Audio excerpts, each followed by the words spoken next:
भाइयों एवं सुशील बहनों, आज भी हम लोग अपनी भक्ति की यात्रा को शक्ति के साथ जोड़ करके आगे बढ़ा रहे हैं।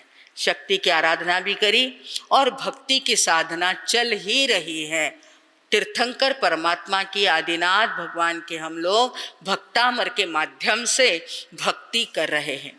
कई लोगों ने इस पे अपने आप को पूरा का पूरा मर्ज कर दिया है, पूरे उसके अंदर डूब गए हैं। कई लोगों के समाचार मिलते हैं कि महाराज साहब इस प्रकार ये अर्थ समझ में आ रहा है, हम लोग रोज फेरते तो थे। 90% लोग भक्तामर फेरते ही है। दूसरी बात, चारों संप्रदाय के लोग भक्तामर की मान्यता रखते हैं। तीसरी बात, तीर्थंकर की भक्ति है। और इतना थोड़ा सा फर्क होता है कि श्वेतांबर रामनाम में 44 श्लोक होते हैं, अपनी और बाकी तीनों संप्रदाय की 48 गाथाओं की होती है। तो उसके भी अर्थ को अगर हम जाने तो अर्थ के साथ भक्ति का भाव अनायास जुड़ जाता है। हम अगर समझ जाते हैं कि हम क्या कर रहे हैं तो हमारा भाव जो है वो और ज़्यादा गहरा हो जाता है। भाई और बहनों, आज की गाथा वैसे देखा जाए तो ये आगे वाली 8 गाथाएं 8 कर्म का नाश करने वाली हैं। पहले अपन ने क्या देखा?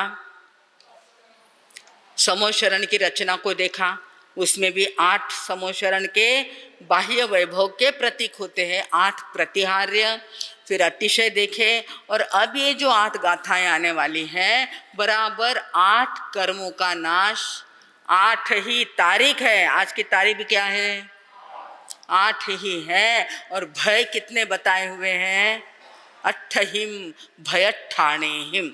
पढ़ते अपन 33 आशातना में, तो 8 प्रकार के जो भय होते हैं ना, उन भयों को नाश करने वाली ये ताकत है। ताकत कौन सी? शर्त लगाई उन्होंने कि पूरे उसके अंदर आप क्या हो जाए? समर्पित हो जाए। हाचे ठेवून नहीं, पूरे समर्पित हो जाएंगे तो पूरा भय निकल जाएगा। पूरा समर्पित शरण लेना है प्रभु की, जिन शासन की, जिनेंद्र भगवान की अगर हम शरण लेते हैं तो कल क्या देखा था अपन ने? हाथी का भय। अब अपने पास कहाँ यहाँ हाथी आते हैं, परंतु उसका प्रतीक बताया। हाथी किस कषाय का प्रतीक है? अहंकार। अहंकार का, काम का। ऐसा जो हाथी हमारे मन में, हमारे आत्मा के ऊपर आवरण लाए हुए हैं, ऐसे भय का नाश, ऐसी कषायों का नाश प्रभु आपकी भक्ति करने से होता है। मैं सिर्फ आपकी भक्ति करूँ ना मन वचन और काया से, तो वे मेरे भय क्या हो जाते हैं? होते हैं ना, भय नहीं होते ऐसी बात। 8हिम मय ठाणेहिम, 8हिम भय ठाणेहिम। मद भी है और भय भी है। तो ये जो 8 स्थान है ना भाई और बहनों, इसमें आने वाले 6 दिनों के अंदर 8 प्रकार के भय का आपके परम भक्त को भय लगता नहीं, आपके भक्त को डर लगता नहीं। तो उसके अंदर आएगा। कल देखा अपन ने वो हाथी कैसा हो गया था? मदोन्मत्त हो गया, पागल हो गया था क्रोध के अंदर। और ऐसा क्या करने वाला था? झड़पने वाला था। उसी समय आपके भक्त ने आपकी शरण लेकर के एकदम से तल्लीनता से अपने भावों को वहाँ पर मन के अंदर एकदम ऊंचे ऊंचे वो लेके गया है। तो आगे वाले हाथी की भावना भी क्या हो गई? शांत हो गई। आज उन्होंने आज की गाथा में क्रोध की बात बताई, सिंह का रूप बताया है। आज की गाथा में कौन आया है? सिंह आया है, शेर आया है। और वो सिंह कैसा है उसका थोड़ा सा वर्णन इन 4 लाइन के अंदर दिया है कि वो सिंह कैसा है। उसने क्या किया है? क्रोध में आकर हाथी के गंडस्थल को, कल बताया था ना, उसके अंदर से मद झर रहा था। अब इस सिंह ने क्या कर दिया है, अपने बड़े बड़े नाखूनों से उस गंडस्थल को क्या कर दिया, खींच दिया है, खींच लिया। और वहाँ पर कहते हैं जो ऐरावत जैसे हाथी होते हैं ना, उनके गंडस्थल के अंदर मोती छुपे हुए होते हैं। क्या होते हैं? जैसे हरिणी के नाभि के अंदर क्या होता है, और अपने भी शक्ति होती है, पर अपन देखते वो प्रतीक है, वो अपने को जगाने के लिए कहते हैं कि आपके पास भी वह कस्तूरी है, वह शक्ति है, वह भक्ति अगर तैयार हो जाए तो उस कस्तूरी की सुगंध अपने को भी आ सकती है। इस प्रकार यहाँ पर क्या बताया है की उस शेर ने, शेर के एकदम चौताळलेला म्हणतो ना आपण, तो कसा झालाय, चौताळला आहे। तो वो जो शेर है वो हाथी को मारने के लिए तैयार है और उसने उसके गंडस्थल के ऊपर नाखून गड़ा दिए हैं और वहां से जोर से खींच लिया है। तो देखते ही देखते वहां से खून निकलने लग गया है। पहले मद निकलता था, वो सहज था, स्वाभाविक था। उस मद के साथ, शहद के साथ, उसका जो नेचुरल होता है उसमें भंवरे गुंजारव करते थे और उस गुंजारव के कारण वे, उसके कान एकदम कैसे हो गए थे, भन्ना गए थे। तो आज बताया कि उसने सिर्फ मद के ऊपर, शहद के ऊपर अपने को रोका नहीं, उसने तो सीधे क्या कर दिया है, उस शेर ने झपट्टा मार करके उस हाथी को थोड़ा सा, ये रस कैसा है, मैं लेती नहीं हूँ इन गाथाओं को, जल्दी जल्दी आगे ले लेते, विभत्स रस होता है। ये रस कौन सा होता है? इतने दिन अपन ने देखा वो रस कौन से थे, रस कितने होते हैं आपने देखा होगा भाई और बहनों, इधर से ही आवाज आ रही है, 9 रस होते हैं, है ना। और 9 रस के अंदर रौद्र, भयानक, वीर, श्रृंगार, करुण, विभत्स, शांत और वात्सल्य, इन रसों के नाम आपको लिख लेना है, मैंने भी लिख करके लाया है। और उसके अंदर श्रृंगार रस में तो समय अपना चला जाता है, शांत रस में बहुत कम देर तक अपन साधना या ध्यान कर सकते हैं, परंतु रौद्र रस के अंदर प्रभु ने क्या बताया, रौद्र ध्यान भी करना नहीं और आर्त ध्यान भी करना नहीं। यहाँ पर क्या बता रहे हैं, विभत्स रस आ गया। वो दृश्य देखने में भी कैसा लगता है कि उसने क्या किया है, क्योंकि ये पशु होते हैं जंगल के अंदर, वो आपस में क्या हो जाते हैं, भिड़ जाते हैं। अभी शेर ने देखा है ये सामने वाला हाथी जो है, इसको तो मुझे क्या करना है, झपट्टा मार करके जख्मी करना है। उस शेर ने उस हाथी को जख्मी किया है, परंतु जख्मी होते ही उसके उस मस्तक से कपोल मूल, कपोल के मूल से खून तो निकला है, खून के साथ साथ उसके गहराई में जो मोती थे, बड़े बड़े मोती, वो भी क्या हो गए हैं, नीचे गिरे हैं। तो कवि ने कल्पना करी, उस समय जंगल की व्यवस्था थी, बड़े बड़े घोर जंगल हुआ करते थे, दंडकारण्य जैसे अरण्य हुआ करते थे, और हमारे संतों का, आचार्यों का वास्तव्य ध्यान साधना जंगल में हुआ। ऐसे बढ़िया बढ़िया स्थानक में नहीं होते थे, वो कहाँ होते थे, जंगल के अंदर। इसलिए उन्होंने कल्पना करी है कि ऐसे जंगल के अंदर जब शेर झपट्टा मारकर उसको क्या किया है, भिन्न किया है, भिन्ने भकुंभ, कुंभ यानी ये स्थल, ये कपाल का स्थल बड़ा महत्वपूर्ण होता है। आप लोग वहाँ पर क्या करते हैं, और योगी और ध्यानी लोग क्या करते हैं, आज्ञा चक्र पर ध्यान लगाते हैं।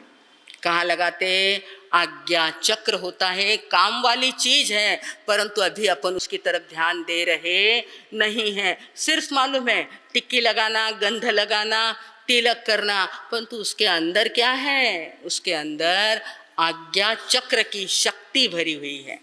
वो शक्ति थर्ड आई कहलाती है, तीसरी आंख को खोल देता है और वो शक्ति प्राप्त हो जाती है। अपने यहाँ उसको अवधि ज्ञान, मन पर्यव ज्ञान, मन की बात जाने वाला मन पर्यव ज्ञान, और फिर आगे चल करके कौन सा, केवल ज्ञान प्राप्त होता है।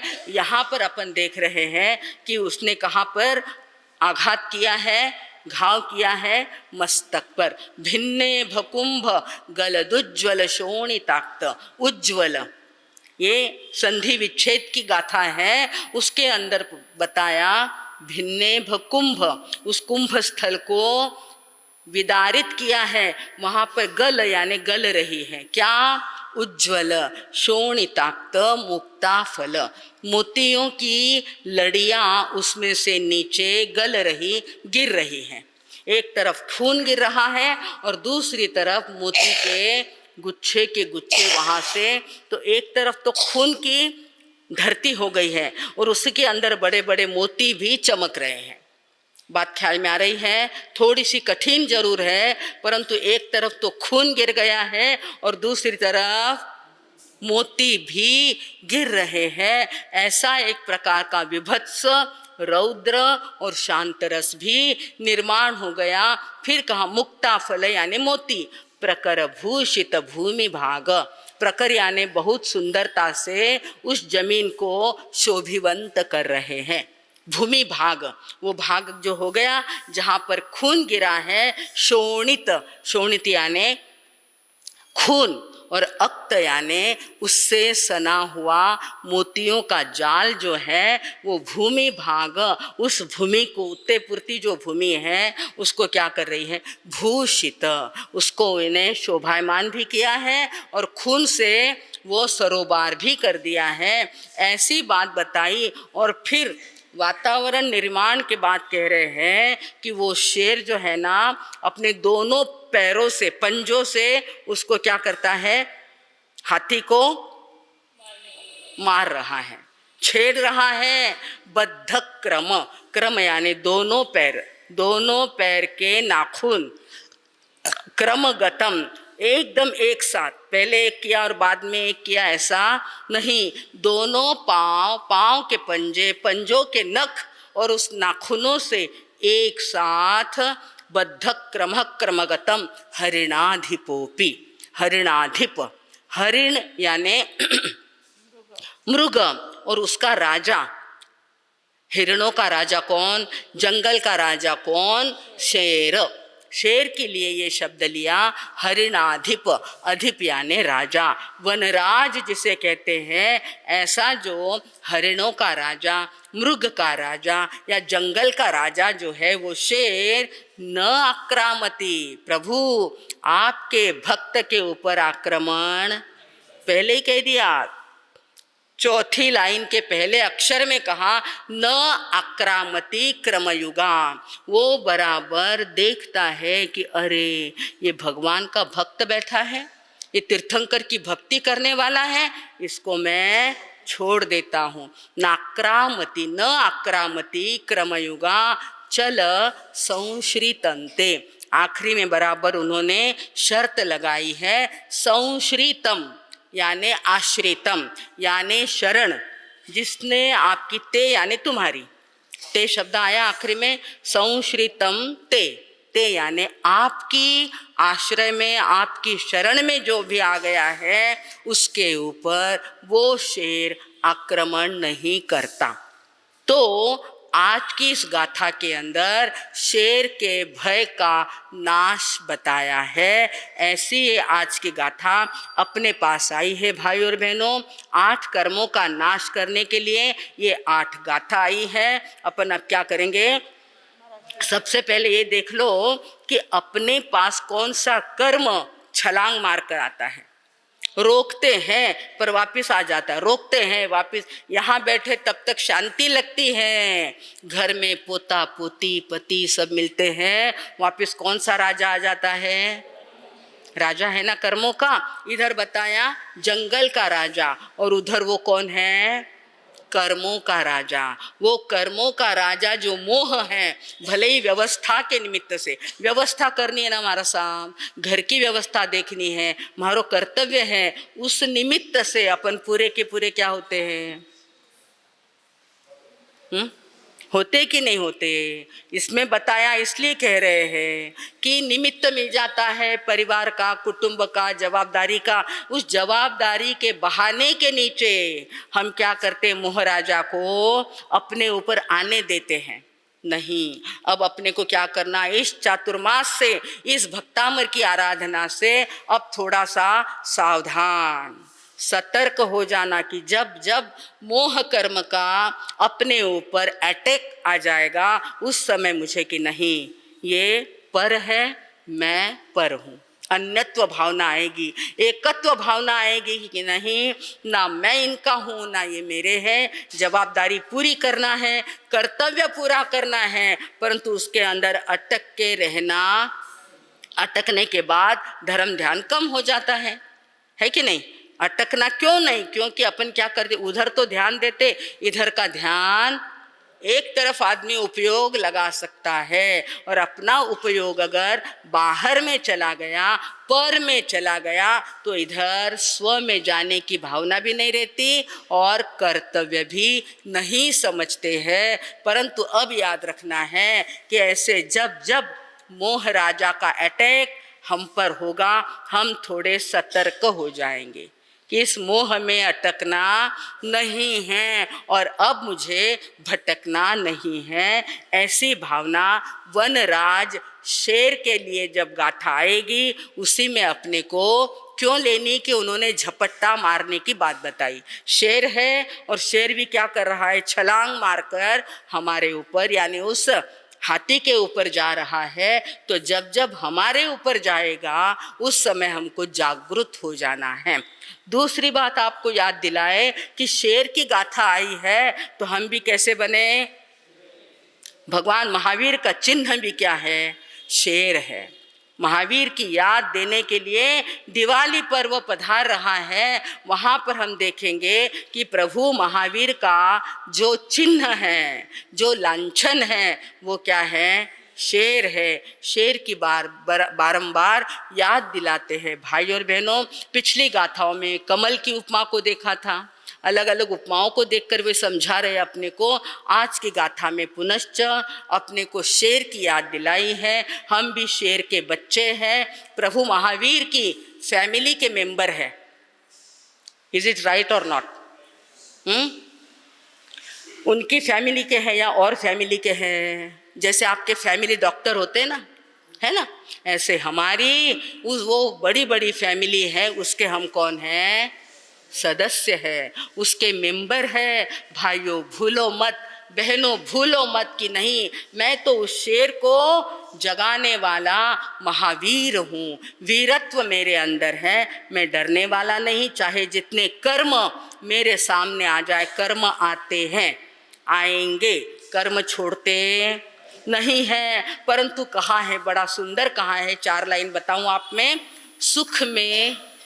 सुख में सभी यार होते हैं, दोस्ती निभाते ना, उस भाषा में सुख में ही सब यार होते हैं, दुख में कपड़े भी भार होते हैं, दुख में कपड़े भी भार होते हैं, परंतु सुख दुख दोनों में जो सम होते हैं, सुख और दुख दोनों में जो सम होते हैं, वे विरले 100 में 4 होते हैं, वे विरले 100 में 4 होते हैं। उन 4 में अपना नंबर लगा लेना है।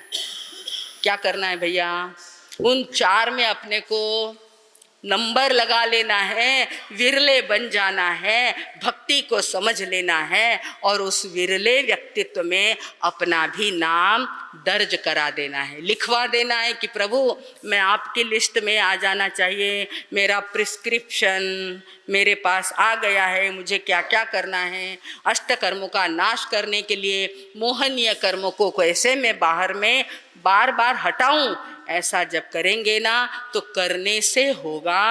अब अपन देखते हैं आज की मराठी गाथा 39 ना। जाने वनात गजमस्तक भिन्न केले, जाने वनात गजमस्तक भिन्न केले, मोत्या सहित बहुरक्त गळून गेले, मोत्या सहित बहुरक्त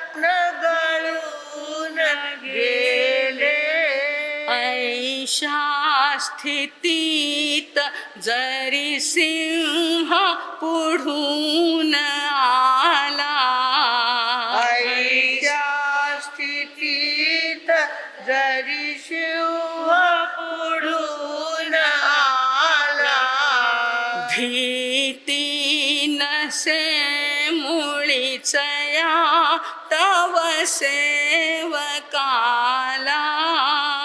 भीती नसे मुळीच या तव सेवकाला, भीती नसे मुळीच या तव सेवकाला,